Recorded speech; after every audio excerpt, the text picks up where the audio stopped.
The views and opinions of this podcast are solely our own, with no direct intention to offend or upset. Brilliant. Fucking brilliant.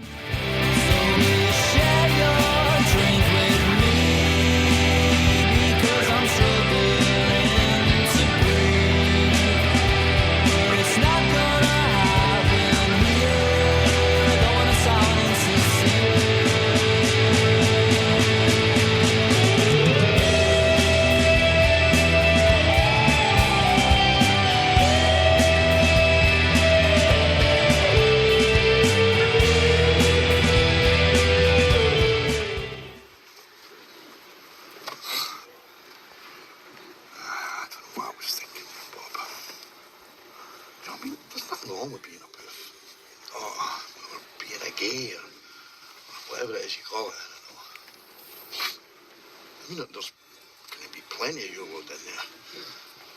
You'll probably love it. Oh, God.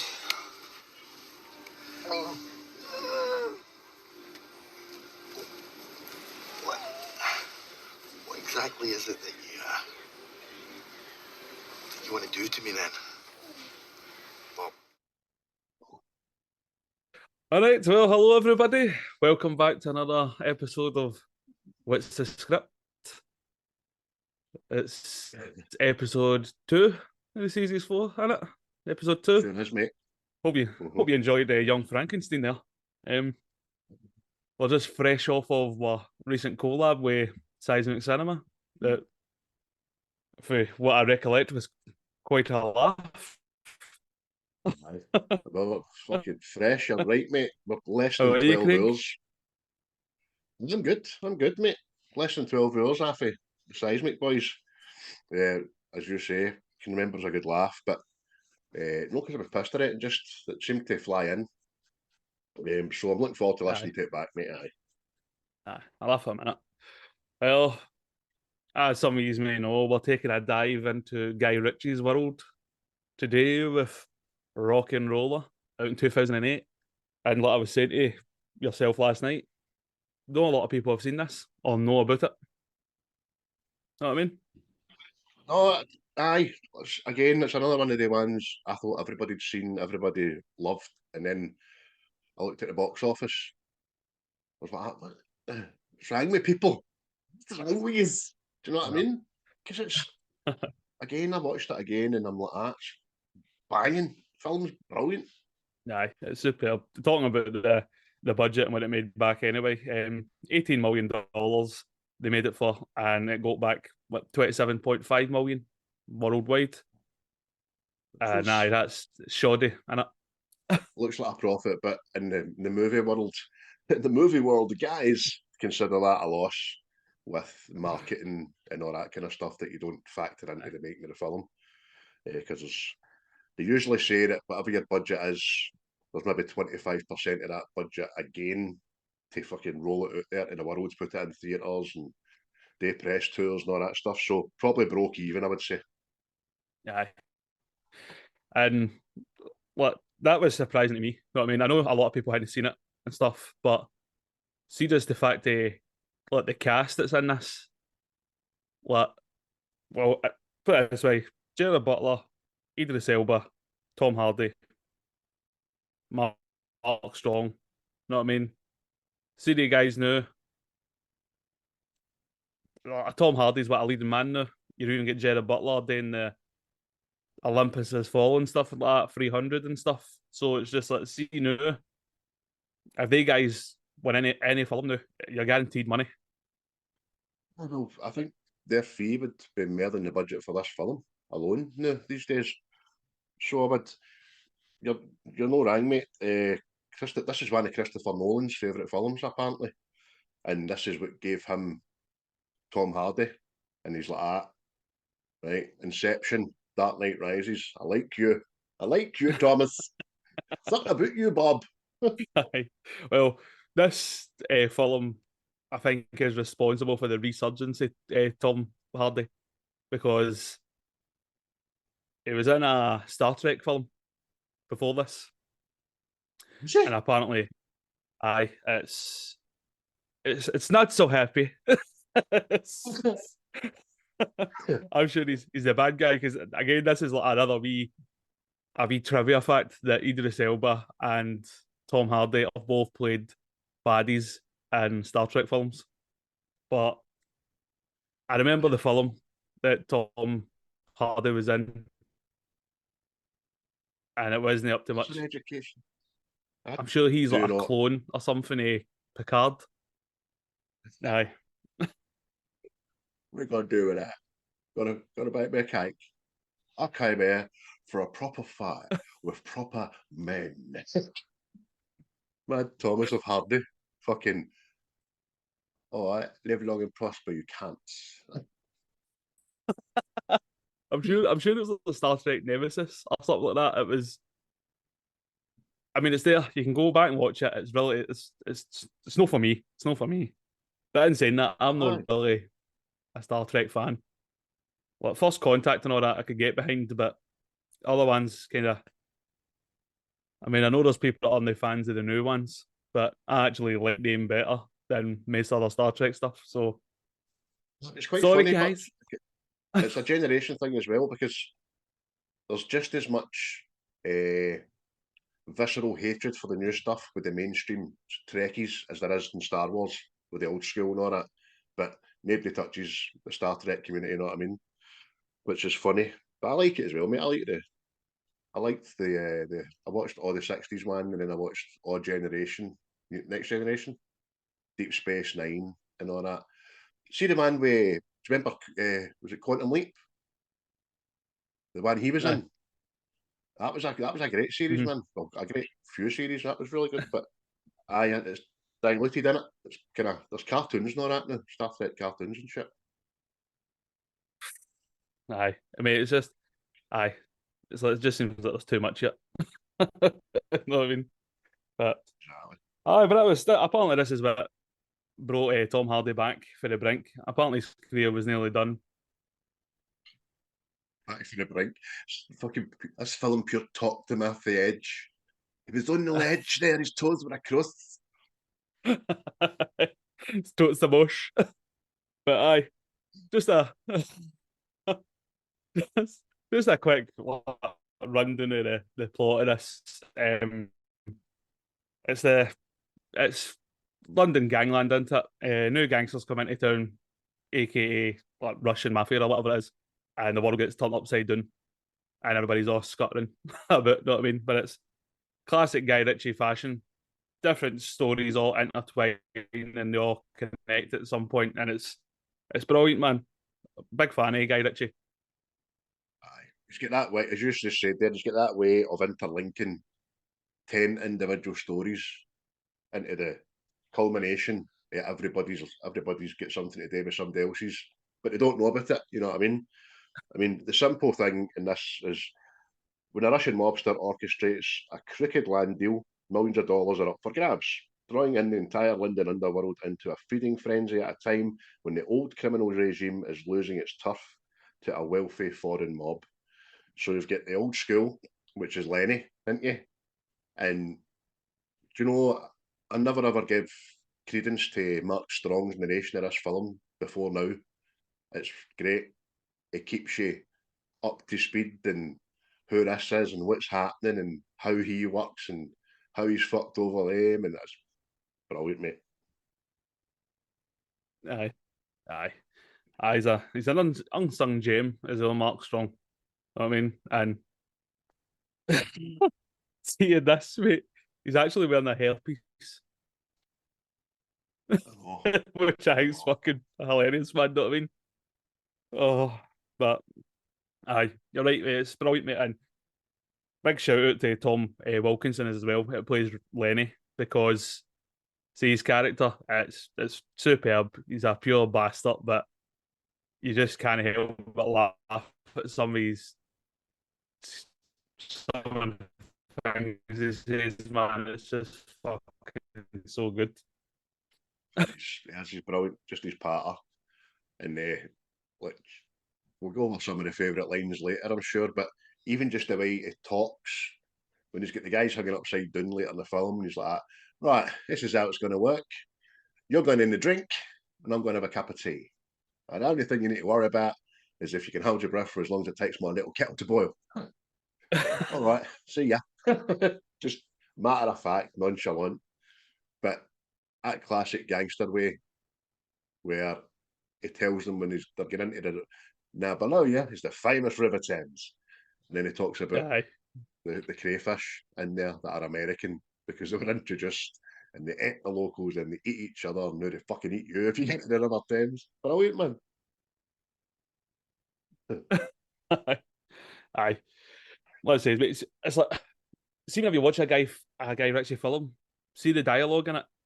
It's almost Tarantino-esque. Know what I mean? Mm. It's like most films, like the dialogue is always got to mean something. Know what I mean? Whereas these all just seem like natural conversations between people. It's just because it's just the way that, like, I think he's brilliant. Tom Wilkinson, just the way he shouts down and puts everybody down and all this. Know what I mean? And like you've the one-liners he says. Know what I mean? Especially when he goes to meet what's his name, Yuri, and the first time he comes off the boat and he's in the back of the boat, he's like, "You tried to poison me, the dirty Cossack." He's expecting a nice wee vodka to seal the deal, but he's fucking hurting with whiskey. Thought you're not drunk, vodka. Whiskey's the new vodka, Lenny. You're not going to join me? I do not drink. Fucking half that size, man. It's funny, just his actions, and then Archie's like his wee conscience, isn't he? You better watch yourself, and all that. They don't respect the old school and stuff. Before that, Archie kind of gave him into bother for fucking over mumbles and 1-2, you know what I mean? Any need for that, Len? What are you talking about? It's a bit naughty, wasn't it? Nah, they need a fucking lesson. Brilliant, man. It's a bit strong in it. Aye, but because you don't really see it into it. It's like Lenny's all out for himself. No, I mean, whereas Aye, definitely. He tries to play it off as he's giving people the tools or teaching them lessons and stuff, but it's all just for him. It's all just for his pockets. And there's no school like the old school, and I'm the fucking headmaster.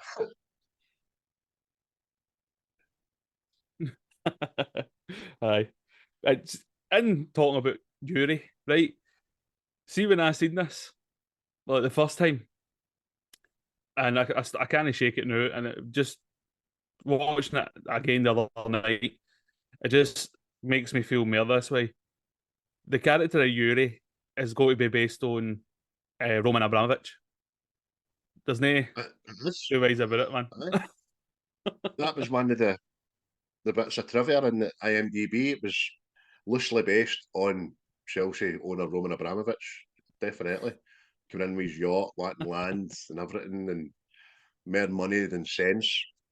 Do you know what I mean? But I can see it. I like you, mate. I kind of thought that at the time, and I was like, fucking bit close to the bone, this, isn't it? But I had confirmed it. Aye. She talked about John Wilkinson. It's a good year for him, wasn't it? Because he done Batman and all. He was Falcone. Falcone, wasn't it? Aye. He's the original crime boss in it. The one that gets pinned up onto the wee light. You know what I mean? But yeah, it's good. Yeah, it's good, Tom Wilkinson. You know what I mean? He's another one that just goes unnoticed in films and stuff. You know what I mean? Because I watched him recently in the Patriot, and he plays fucking some English British colonel or something like that. And again, it's just he's good, man. He's good people. And it came into film quite late. I've got a lot of time for him. It's happening. But by the way, he has not got a vast body of work. He came into film quite late. He got everything off the back of the full Monty. So he did. It was just a kind of no struggling, but a lesser known British actor, and done a couple of plays in London and stuff like that. But obviously, Phil Monty got a wee done off the back of that, and he's kind of been out to America and all that, done American stuff, which was great. Aye. Aye. He's stand up in this. But a major highlight in this that me and you have spoke about is the character names. I mean, it's just again, it's like attention to detail and stuff like this. Know what I mean? It's like Idris Elba's characters. What is it? Mumbles. You've got 1, 2, Handsome Bob. Know what I mean? It's just it's like a wee personal touch into all this, isn't it?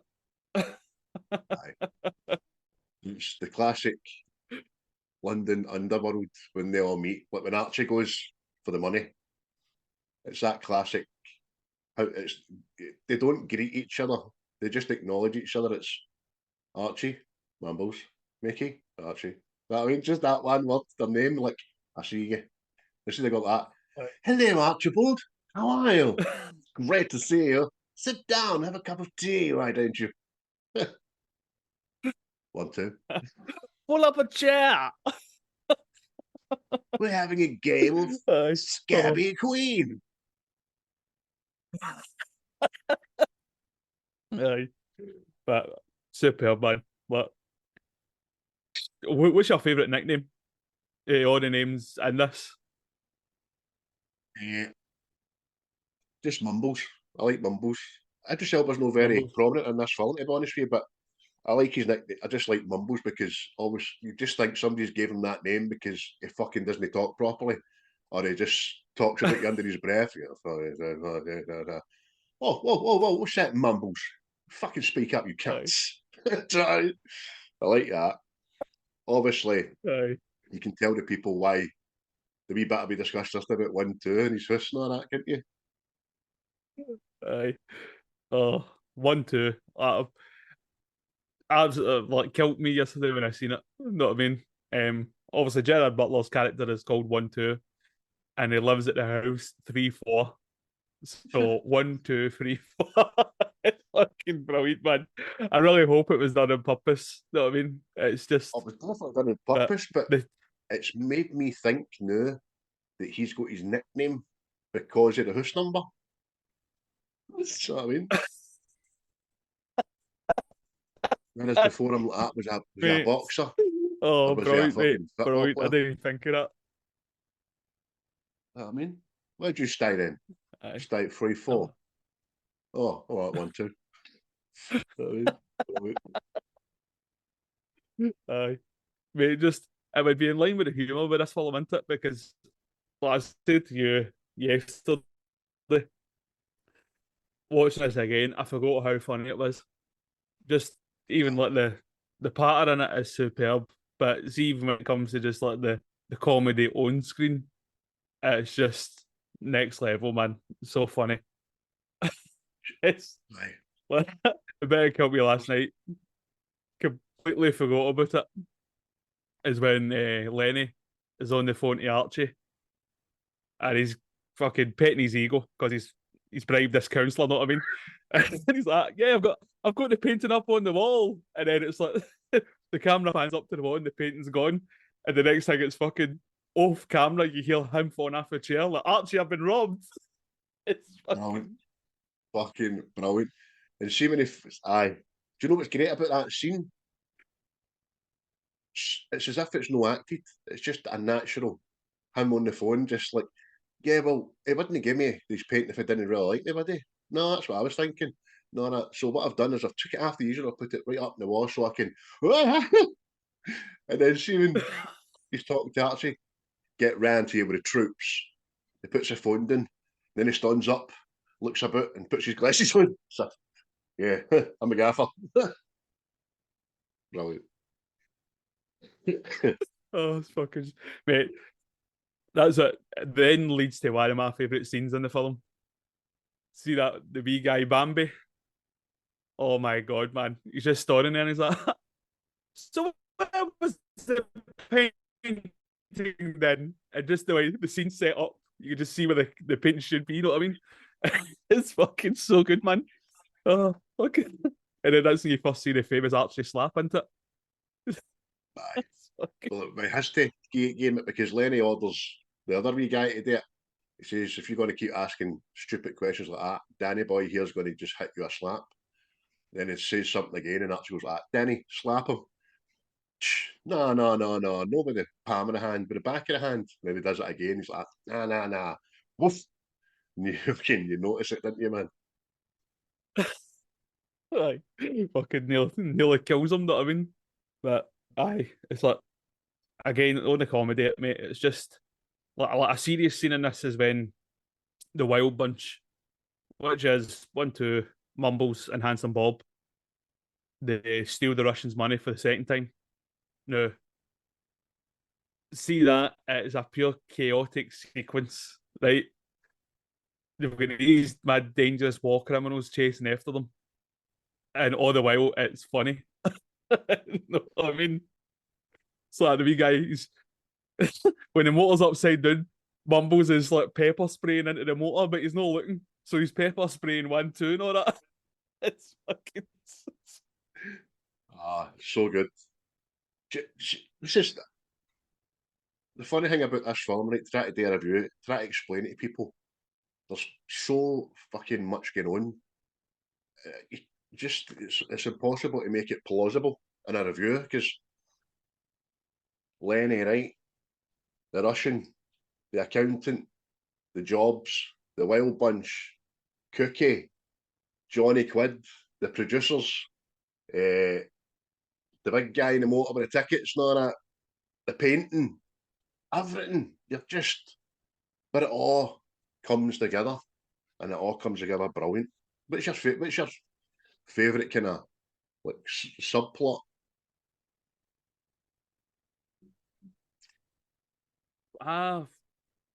It would possibly just be the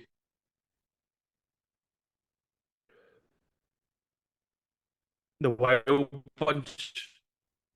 See, the Wild Bunches stream at the start how they get fucked here, and then like the accountant, the character, what's her name? Is it Newton, Handwee Newton or something like that? She's the accountant Newton. And she's just pulling all the strings. Aye, she's just making absolute chaos. Know what I mean? But it's just the Wild Bunch are always the wee guys in the middle that all seem to be causing all this havoc. Know what I mean? And it's just brilliant. Because see, the 3D characters, you could believe all 3 of them are best pals. Know what I mean? It's just, that's what I like about it.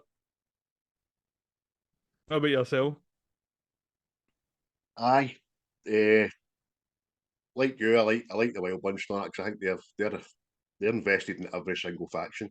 But even the Johnny Quid is just fucked off, faked his death, going to get smacked up. Even when he's sitting in his wee junkie den and I can't, mate, the painting's got me, and he's just talking to this painting and all that kind of stuff. His patter's great. His patter in the bar's great. And then the bouncer with the pencil. Aye. You know what I mean? Just a wee pencil at the back of his ear. Stab. Then he's got the audacity to fucking put a bin there him and all.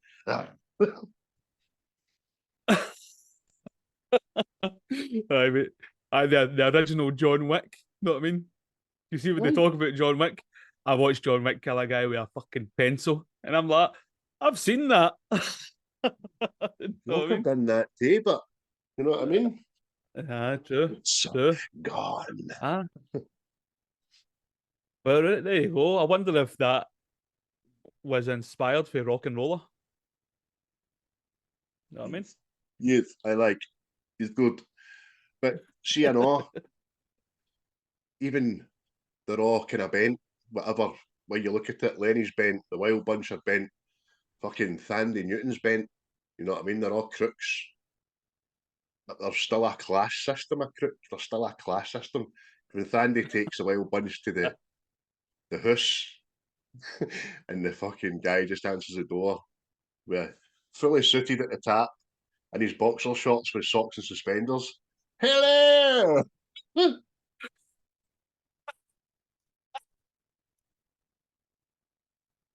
Mate, see when you walk into that party and there's a woman getting chased around dressed as a fox. Know what I mean? There's a guy dressed like a fox hunter. It's just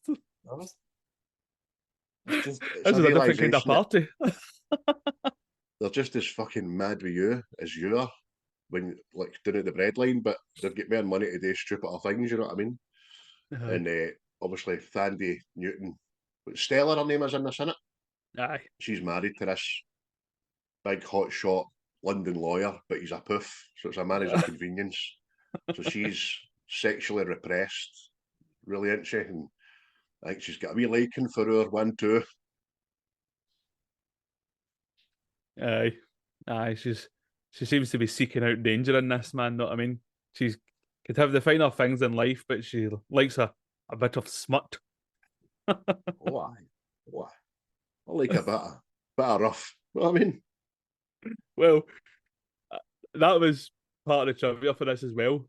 That see the later sex scene between 1-2 and this. Aye. It was like apparently Gerard Butler had a throat infection the day that the sex scene was supposed to happen, which then meant she would refuse to kiss him, sort of thing.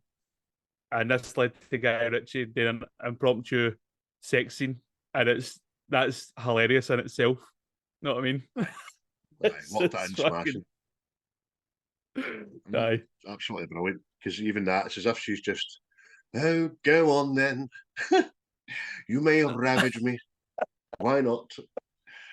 But when they're talking in the room, obviously the dance, right? They're doing the dance, which is fucking, again, that was ad-libbed. And it's just brilliant because the two of them can't dance. The genius in that is it's that loud and they're talking, but they're getting it to you for being a bit away from them and it's mumbled and they've got subtitles and all that, and it's great, man. Aye. That's again.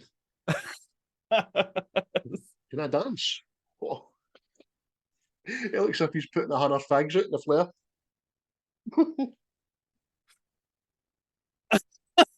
Mate, it's superb in it.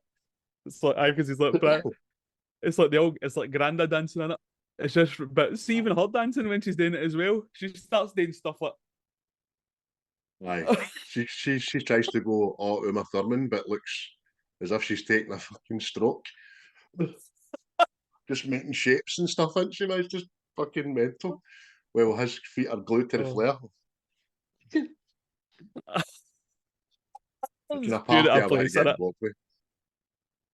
No, I mean, a party I want to get involved with, man. Even Cookie comes in. All right, Cook, how you getting on? You fucking joking? This lot are doing more bugle in the British Army. Mate.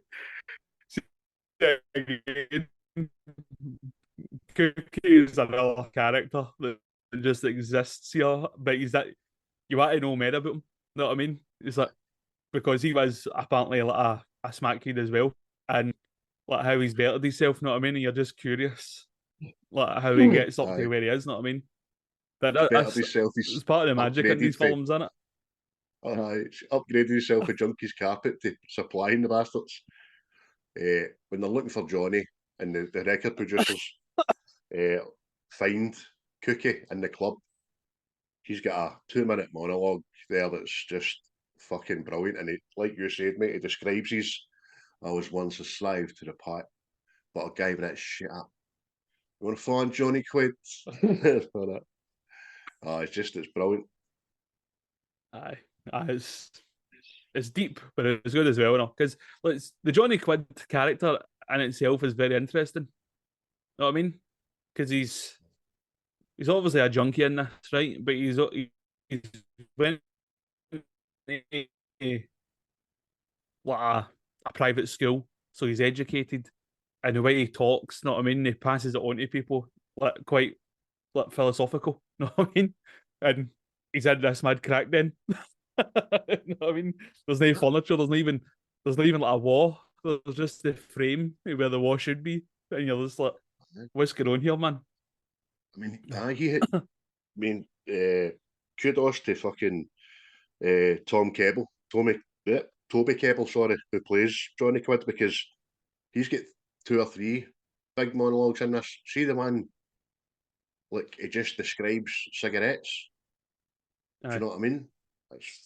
You're like, That's the way he's looked at them. These little death sticks all nicely laid out in the packet for your attention and all that. That's great, man.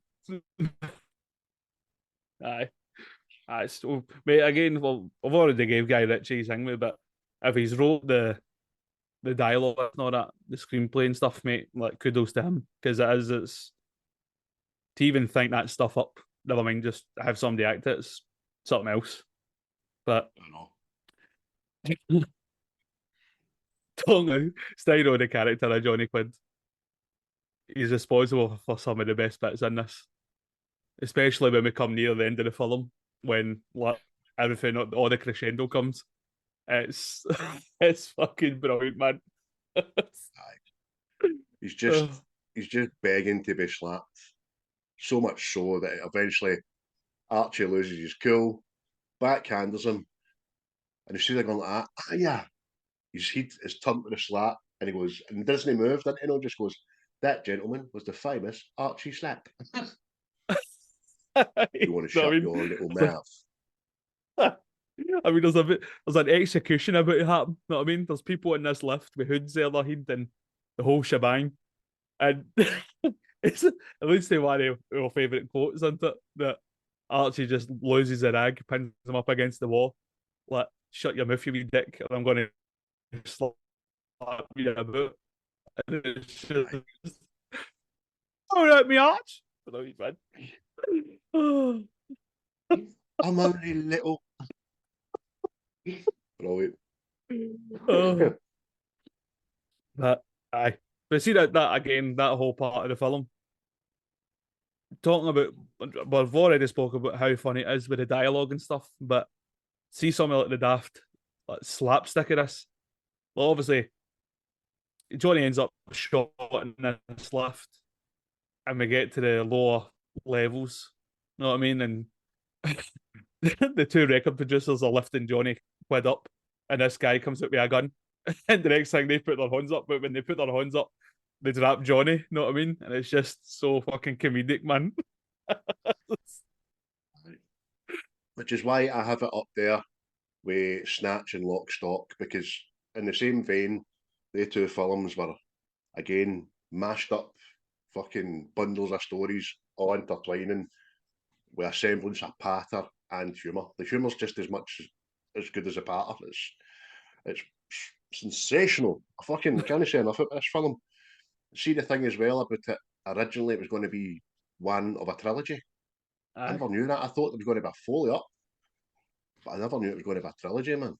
Aye, it's absolutely, mate. I mean, you're gutted about it, because obviously at the end of this, it's like the bunch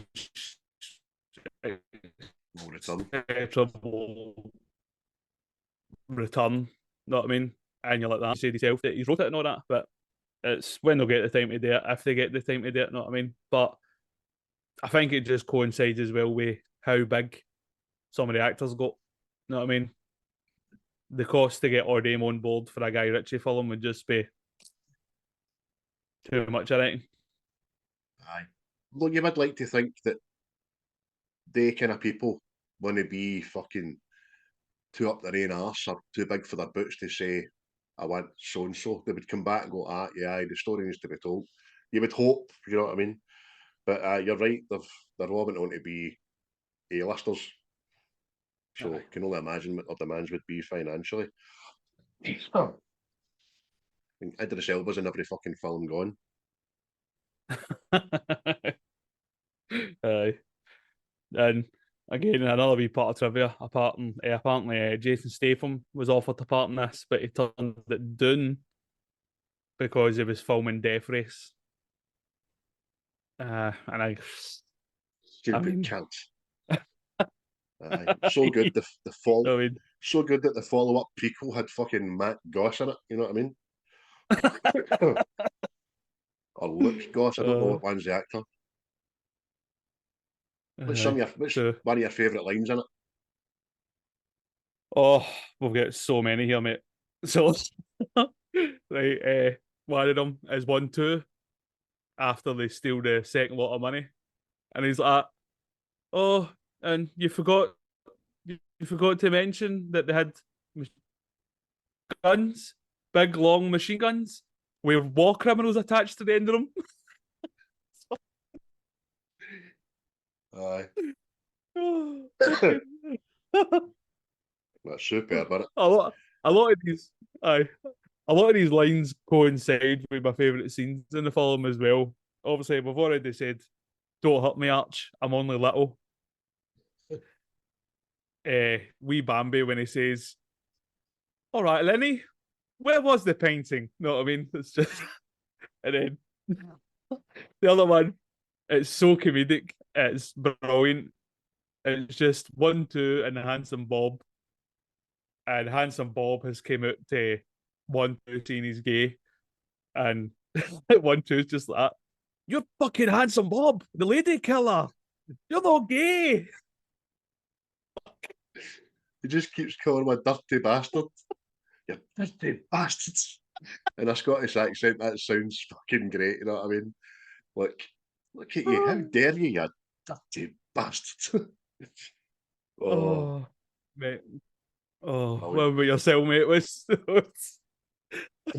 What's yours? Well, in that whole Handsome Bob putting the brakes on and jumping at the car, but when he gets back in the car, he's trying to calm down and he's trying to look, right, it's okay, I'm sorry, Bob, I'm sorry. Didn't mean to overreact like that.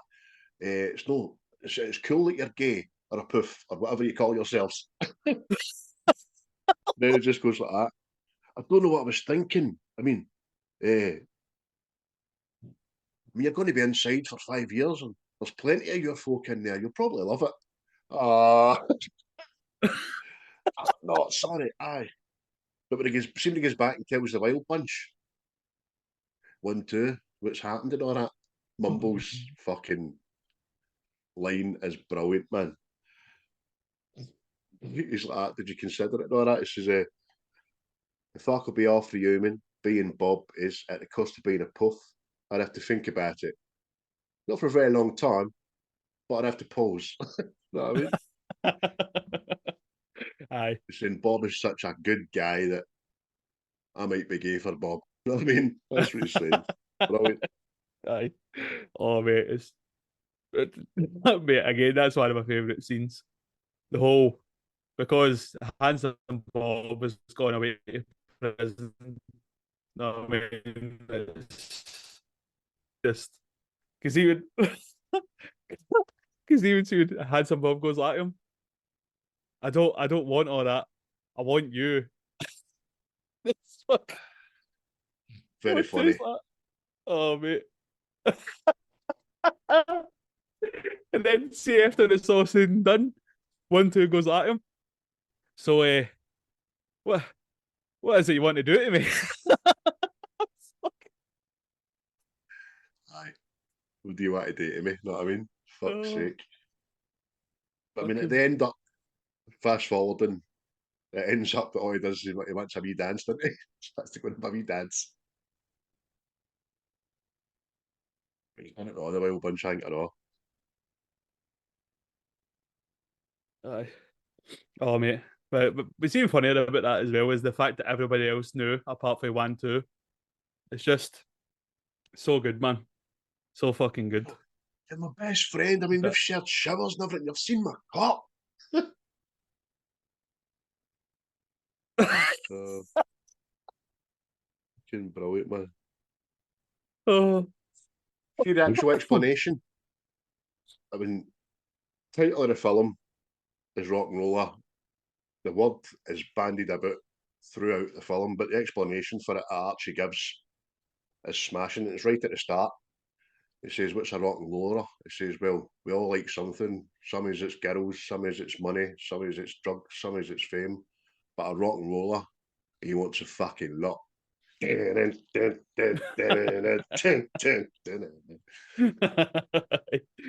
mate.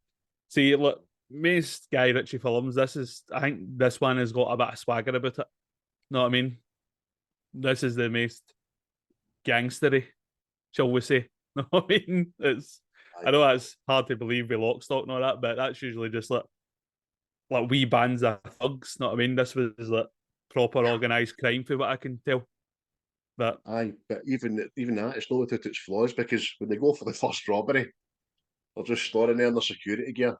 Oh yeah, just put the money in the boot and fuck off. And then they try to get away and they can't find reverse. So they need to roll the window down and the cunts they're just robbed. How'd you get this into reverse? Thanks very much. Fuck off. Like you say, mate, it's the slapstick throwaway comedy in this. It's brilliant, man.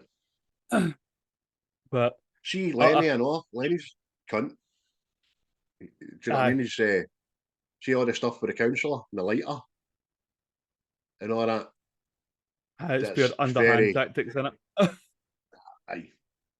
Because it's even more so. Aye, see, and showing you that this film as well was showing you the different, like we've already said, the different class in criminal.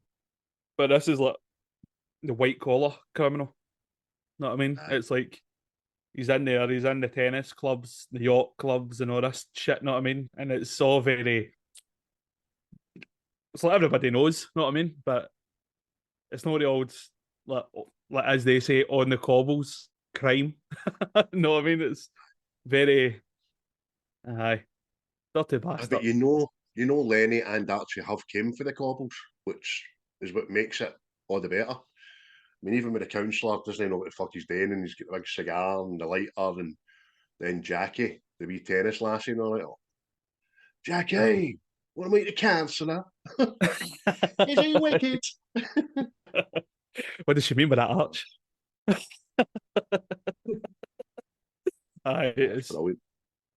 It just shows you how these. I think it was a good insight to how some of this works. You know what I mean? That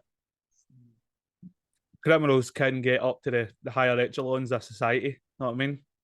And it's very dirty dealings. But whereas we thought it was only because Lenny was greasing the right palms, it ends up that he's a fucking snitch and all, doesn't it? Aye. So there's a very good reason why he's being kept out of jail. We learn that Archie's done a 4 stretch, and then all they kind of make Bob's convictions disappear and all that kind of stuff, which is all, how the fuck you doing that? Know what I mean? Aye, exactly. Somebody facing 5 years and all that, and it just disappears one day. The loss of paperwork. It's very. Well, it's obviously a true thing that happens as well. Know what I mean? Because let's face it, the law know who is the bad guys in the world. Know what I mean? But hey ho, you give them a couple of wee fish. Know what I mean? Johnny knows, but doesn't he? Johnny knows he's a grass. Aye. And I'd see that whole thing as well. Obviously, it's this spoiler alert, but that whole reveal. Know what I mean? It's like Lenny had everybody fooled, apart from this supposed down and out idiot junkie. Know what I mean? And I thought that was great as well. That the whole time that Lenny has been putting Johnny down, he's poison, he's a junkie, blah blah blah blah. He wasn't a grass. You know what I mean? So he's a better character than you, sort of thing. So because you can see, and Mark Strong plays it well, because when he the penny finally drops with him, he looks hurt, and then his eyes look raging. You know what I mean? You're like, whoa. Uncle Archie's come to get you, Len. Fucking brilliant. You are a very dirty bastard, Sydney. That's brilliant, man. Fucking Mark Strong, man. He's brilliant, man. He's a keeper. Oh, yes, he's a proper gangster voice. Just that calm, low, fucking unperturbed, unvexed. Aye. Look, this is what's going to happen, and I'm going to do it to you, and there's nothing you can do about it. Aye. Because even even see when you see like Archie, like see when he walks into the wee club that's got the wild bunch and all that in there. No, each of these people are all criminals in their own right. But see when Archie walks in, it falls silent. Like he's a guy to be feared. Know what I mean?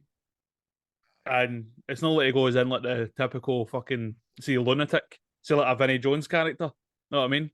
Doesn't he go in like that? He's just quietly calm, and everybody's like, "Oh, all right, Archie." Exactly. See, even that, the way they gave him the bag of money, it's kicked 3 times. Oh, look at that. We could start a time. It's really good, man. It's good. But again, it's all the characters in it. You just can't whack it. Gary, I mean, even I wouldn't say cameos because they play a good part in it. They play a prominent part in it. The record producers was Ludacris and your man for Entourage. What's his name again? Jeremy Piven. Piven. I'm not going to say Penny for some fucking reason. The first time you're introduced to Ludacris, right? Which is he's Mickey. There's obviously he's got another fucking band, and the wee rock guy comes in and goes like, "I want dry ice." He's like, "It would have been nice if yesterday you told me you wanted some motherfucking dry ice. Well, it would be nice to have some fucking dry ice." Goes, "Look, you asked for a case of Johnny Walkers and a lady of the pole. Now my magic bag runs deep, and still I got you what you wanted. But it ain't no motherfucking dry ice." And the guy just goes, "Well, tomorrow might be nice if there's some dry ice." You know what I mean? He's like, I've got lasers, I've got smoke, I've got bubbles, I've got fucking everything, and the bag goes deeper. There ain't no motherfucking dry ice. And still, bag goes deeper. That's brilliant, man. Ladies of the pole. Because they two characters, like, although they're only in it a wee bit fleeting, you know what I mean? It's funny. I mean, because I like Jeremy Piven as well. Because like, see if you've watched Entourage when he plays Ari, he goes for like 1 to 100 in seconds or just stupid stuff, know what I mean? And see this character, it's the same. Know what I mean? Tries to play it cool when it's like fucking pure panic.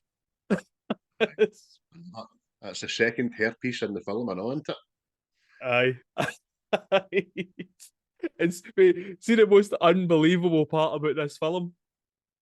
See, once Lenny goes to visit them, and the next time they're sitting there having a couple of beers, just thinking what to do next. They're drinking Carling.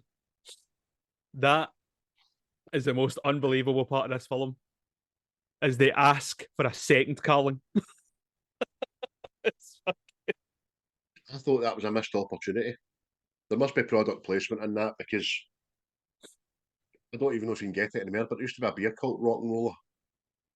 It was a green bottle with blue and white writing on it. It was lovely. And I thought, fuck, maybe they'll. But nah, there you go. It's wishful thinking, that shit. Aye. But again, see when the first time the humour that comes into this, like Lenny goes to visit the producers the first time and he's looking for Johnny. And he's having some wee piece of fruit. Can't remember what the name it is. And he's like, talk about yes, it's I lychee. It's like it's sweet and exotic, like your Jackie. She's like, thanks. No. Thanks, Lynn. It's nice. Archie, this bad guy gangster sort of thing, right? He sees that microphone and just can't help himself, and he's right into it. Come on, everybody, to sing the song. Aye, and Lenny's just like, no, I mean, try to monologue here. Hey everybody, how you doing, baby?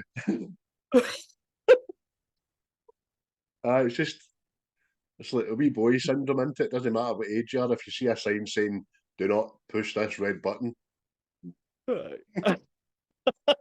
Aye. See paint. as well. Since we're talking about the music producers and all that in this, see the music through the whole film. It's superb, man. Aye. Absolutely superb. Flash. Aye. That's brilliant as well. See that that whole very minimal flashback of why Johnny is in the situation with Lenny that he is. His Maz died and Lenny's kept him on, but he's acting it. He's got the music up and my daddy was a bank robber. That's the way the world. He's got his wee toy saxophone. And then Lenny comes in and just kind of gives you the story, doesn't he? Like, your mother fucked off and died, or she left me with you. You know what I mean? Now, next week you're going to public school, the most expensive in the country, out my fucking road. They keep the bastard music down. But it doesn't, doesn't he, know? Aye, just pure defiance, and keep the music down. No sooner has Lenny walked out the room, he puts it back up again, and he's singing at him, know what I mean, louder. And you're just like, yes, fight, young man, fight. Aye, Lenny comes back in and the belt's coming off, isn't it? Aye. So, he fucking knocked 7 shades of shite out of him whenever he could, which is why he's rebelled and he's been the crack pipe smoking junkie fucking rock star that he is. You know what I mean? Well, that's brilliant. I've already mentioned some of my favourite scenes, mate. Have you got any particular favourite scenes? Oh. They're all good, mate. They're all good.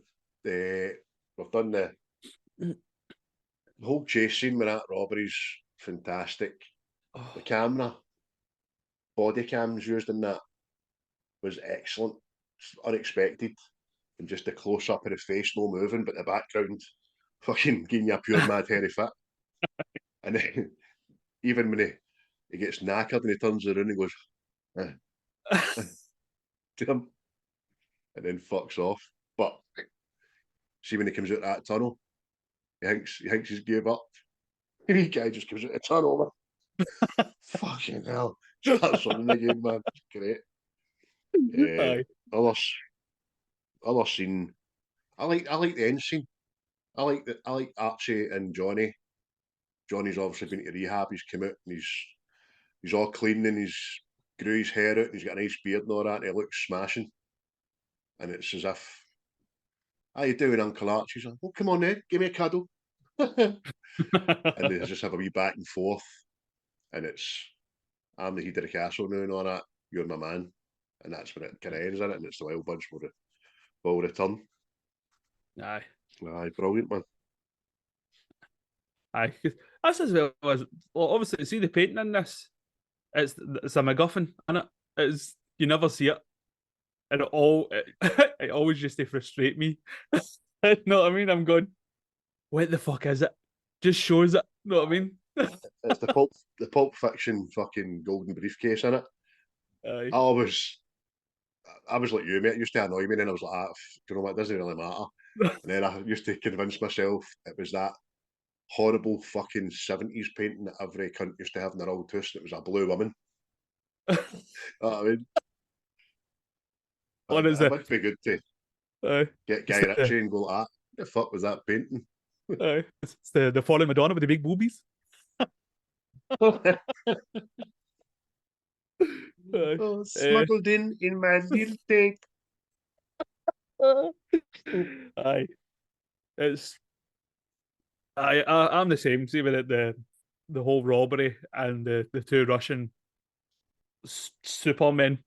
You know what I mean? Because they're just, I mean, again, for anybody that's not seen this, assuming you're introduced to these two heavies, they're comparing scars they go out fighting in some war. You know what I mean? And you're like that. Oh, these guys are a different brand. The two have got the Bratva tattoos on them. Do you know what I mean? War criminal, gang faction, that Bratva big star that you see in all the Russian baddies in all the films, kind of thing. Aye. It's good to know Lenny getting his comeuppance, getting his fucking leg rattled at the golf course and all that, and then he ends up upside down in the drink, doesn't he? Aye. Because it's like you don't really see a lot of violence for the Russian kind of side of things, know what I mean? Obviously, no. Yuri's got his man here, Victor. Obviously dishes out the punishment, but it's like the wee sadistic side, isn't it?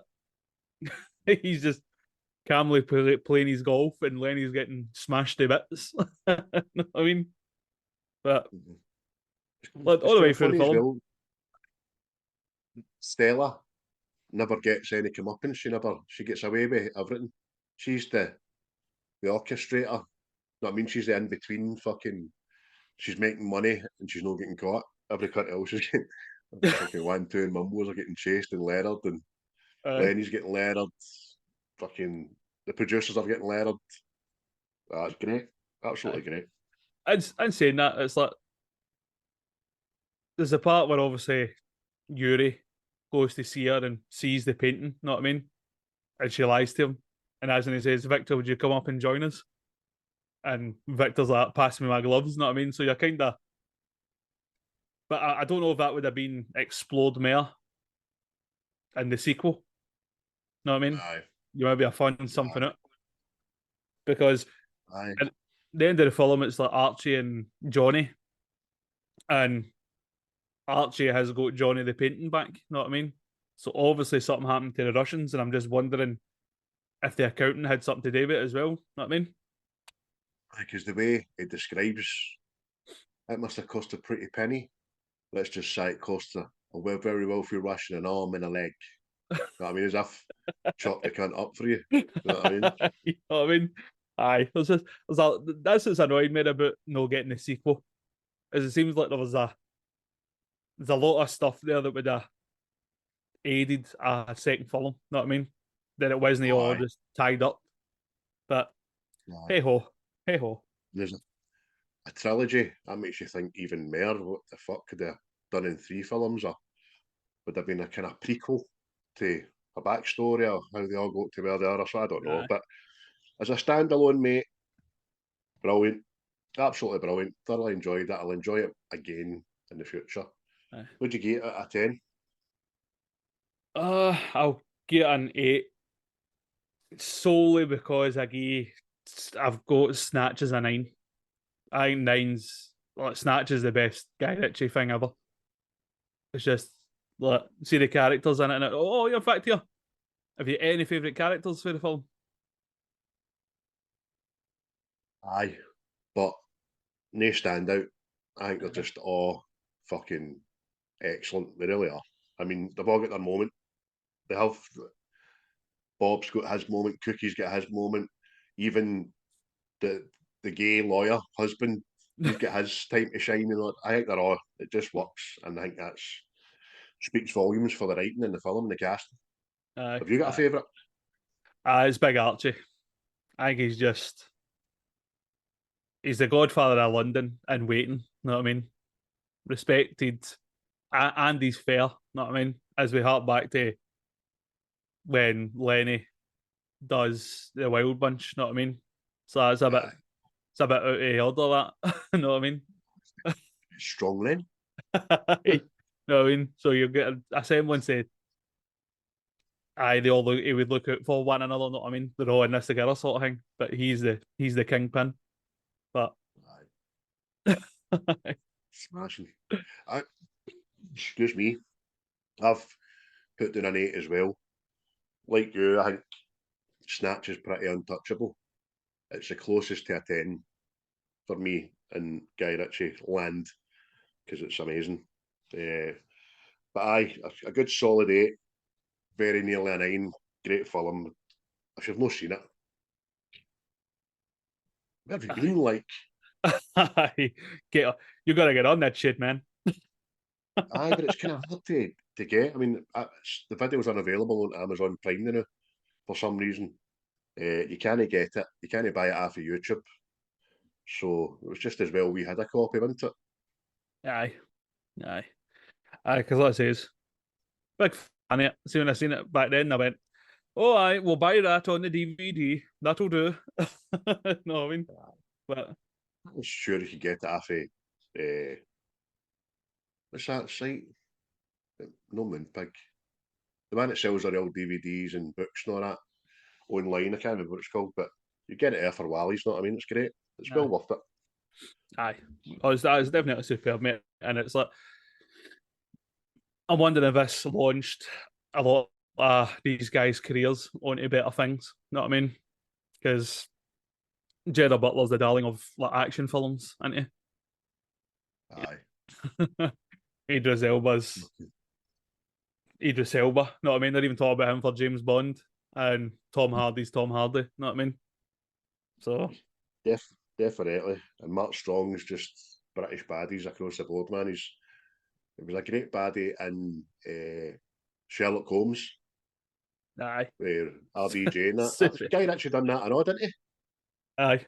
Well, this is what part of the problem was, see when they done this, like Warner Brothers and that were offering them like Sherlock Holmes and all these big series, big budget films and all that. Because he said it in an interview, I think it was like 2011. He went, I've got the script written for RockNRolla 2, but as long as this company keeps throwing big projects my way, we'll not have time to do it. So, God knows. Chasing that big wig money, the bastard. Trying to pay off fucking Madonna's maintenance. Forgot he was married to that fucking old bastard.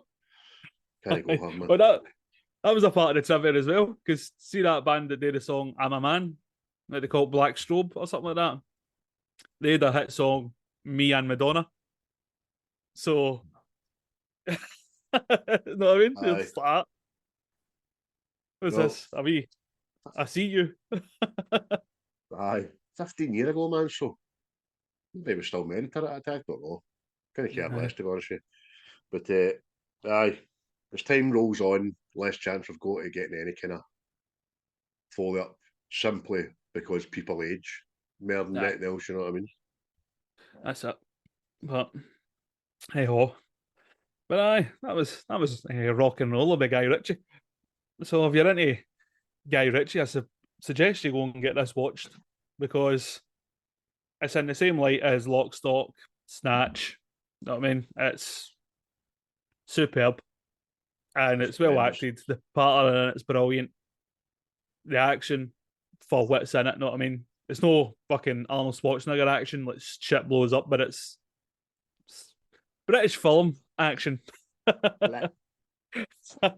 know what I mean? And then it's like people we didn't even mention, you'll see them and you'll go, oh fuck, he was in this. You know what I mean? All these British actors all come to the fore, you're like, oh, brilliant, man. But apart from that, mate, have you got anything planned? Are you going to see anything? Have you been watching anything? I've been watching our films that I've been doing, and today I'm going to pantomime. It's the time of year. It's at the King's. I don't even know what I'm going to see. Jonas told me 100 times, but I don't know. Don't know if it's fucking Jack the Beanstalk, Dick Whittington, who's in it, whatever. I don't know. Just know I'm going to pantomime. I'm heavy looking forward to it. Oh no, he isn't. Aye. Wish you wee Glaswegianism for this film is pure ticket. It's a pure ticket, mate. Aye. What you getting up to the rest of the day? I'm not sure, mate. I am not sure. I'll need to have a look at what's in Cineworld or something like that. Failing that, well, I checked it the other day and I'm sure it was Godzilla -1 or something was on, and it's getting a good write up. So I don't know if that's going to be in there somewhere, but we'll see. Barring that, it'll just be a deep dive into old films, and I've got your next film already picked. So I was thinking the other day, we haven't done a lot of Jackie Chan. We've not done any Jackie Chan, but we've not done any Robin Williams either. And see these two guys, I was watching their films for a long period of time in my life, and the fact we've not done it. So next week we'll be doing Jumanji. Jumanji, original. Yes, I know Nice. that rock piece of shit. Oh, alright, actually, too. But no, Aye, love the original. Aye, Jumanji, mate. Robin Williams. I mean, sensational, mate. Sensational. And the amount of times I watched that film, see as a Wayne, it was unhealthy. No, I've watched that to distraction as well. I think hitting Flubber, only for that far apart, and I watched Flubber quite a lot as well. But looking forward to that, mate. Looking forward to it. We'll get it rolled out in the socials when that'll be dropping, people. But remember, give our if you haven't done already, our collaboration a wee listen, a like, a follow, subscribe, and obviously same with this man. Him that listens, we thoroughly appreciate you, to coin an Yes. American phrase. Hey man, I appreciate you. Does that even fucking mean I appreciate you? I don't know, mate. I don't know. I'm not cool enough to be hit with the Wednesday, you see. Oh, it's just Americanisms. I've got a lot of time for Americans, and I love yous, I really do, but some of your patter is utter shite. I've been watching Wicked Tuna, that's what I've been watching, which is great. It's what people get out and fucking catch the big tuna fish and all that. But just they're back and forth with one another when they get the tuna to the shore and all that. Well, let's get this thing up here. Let's see how it's going. Sounds good. It sounds good. That's what you're there for. So how does it sound good? It's just what's going to happen, you fucking maniac. Oh, superb, man. Oh, I forgot to mention, I finally get round to watching Vice the other night there. This is Christian Bale playing Dick Cheney. That boy was a dirty bastard, by the way. Dirty bastard. Oh, I can imagine. But I don't know anything about it. Oh, if you get a chance to watch that, get a watch. It's enraging for what happened back in the day, but it's eye opening as well, but it's done. Aye. There's another one I know that's out there that's getting Bradley Cooper's getting lauded for. Plays a kind of black and white vein. I think he plays a music conductor or something like that, composer. So he's kind of became a right serious actor, hasn't he, Bradley Cooper? Yeah. I consider him the first thing I seen him in was Wedding Crashers. That's what it was, fuck's sake. Then The Hangover. You know what I mean? And see if I'm no mistaken as well, I've seen him in a film with Vinnie Jones, and I'm sure it's called something like The Midnight Meat Train. If you get a chance to watch that, watch it, mate. Watch it. Right, I need to go and get a shower and that and head to Panto, sir. Yes. So, thank you. Well done with the hosting again, mate. You're fucking nailing it. Oh, cheers, mate. Cheers. Pat myself in the back there. That was another man we talked about the film, wasn't it? No, it wasn't the film, it was the Commitments. We done the Commitments, remember? Right, everybody, stand in a circle, turn to the right. Now pat yourself on the back for a job well done. Aye, but cheers everybody for listening again, sharing, liking, watching. Tell your friends, and we'll see you next time. Cheery bye. Cheery bye.